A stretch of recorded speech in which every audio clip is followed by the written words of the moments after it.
আপনি তো ঈশ্বরদী স্টেশনে মুড়ি বিক্রি করেন, জি জি। তা আপনি বাচ্চাদের টাকা নেন না কেন? না বাচ্চাদের টাকা কেমন ভালো লাগে বাবা, আমি নিই না টাকা। আমার খুব সুন্দর লাগে বাবা, হ্যাঁ, আমার খুব সুন্দর লাগে। বাচ্চাদের টাকা নিতে পারবো না, না নেওয়ার কারণটা কি? মনে আমি তো নিতে পারবো না, আমার বয়স শেষ, কখন মারা যাবো, একদিন মারাতে যেতে পারি বাবা। এই জন্য আপনি বাচ্চার টাকা দেন না না? না, আমি বাচ্চাদের টাকা নিই না বাবা, আমার খুব খারাপ লাগে। সারাদিনে কত টাকা হয় আপনার হয় আয়? 1000, 1200, 1100, 1400। আয় হয়, এটা যে আপনি সুখী। এতে আল্লাহ পাক ডাল ভাত করা যায়, আল্লাহ পাক ডাল ভাত করা যায় বাবা। তা আপনার পরিবারে কয়জন আছে মানুষ? পরিবারে এক ছেলে এক মেয়ে। তারা আপনার সাথেই থাকছে? হ্যাঁ হ্যাঁ, সাথে আছে, মেয়েকে বিয়ে দিয়েছি, ছেলে সাথে আছে।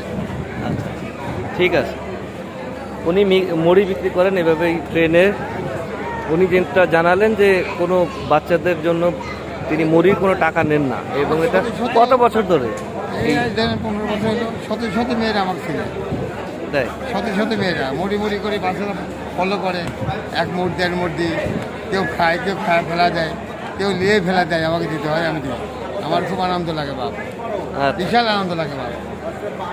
মানে আপনি মনের তৃপ্তি পান হ্যাঁ বাচ্চাদেরকে খাওয়াই? বাবা, এই শেষ বয়সে মুড়ি বেশি, এই বয়সে মুড়ি বেচার সময় আচ্ছা। আল্লাহ পাক বেচাই, আমি বেশি। আমার ক্ষমতা নাই যে আমি বেশি মুড়ি, আচ্ছা, আমার শক্তি নাই বাবা। উনি বেচাই, আমি বেশি। ঠিক আছে। হ্যাঁ, এই যে-